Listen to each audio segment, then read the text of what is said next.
你相信你係幸福的嗎？身心靈知，你值得幸福嗎？其實咧，我哋嘅呢一個上一輩咧，好中意講呢一句説話，有一好就冇二好噶啦。人咧係冇十全十美嘅，咁所以咧，我哋好多時候咧，我哋後生嘅一輩咧，都會被老一輩嘅呢一句説話影響，而我就係其中一個受害者。我自己都唔知道，原來我嘅潛意識咧係俾呢一句説話影響得咁深啊！有一好就冇二好，人係冇十全十美。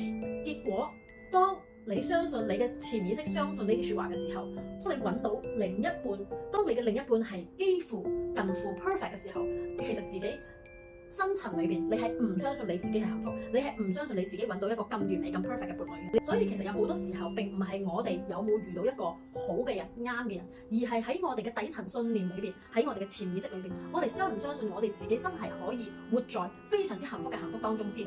所以喺呢度咧，今日咧，我想打破幾樣嘢。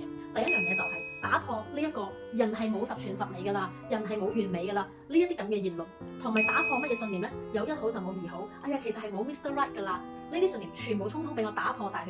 你哋一定要打破晒呢一啲信念，跟住你哋要發自內心喺你哋最底層嘅信念，你哋嘅潛意識最底層嘅信念裏邊，相信極度極之相信你係可以擁有幸福。你而家就已經擁有幸福。當你做到你嘅底層信念，你非常之相信你而家就已經係幸福嘅，咁你信我啦，咁你而家就真係幸福嘅。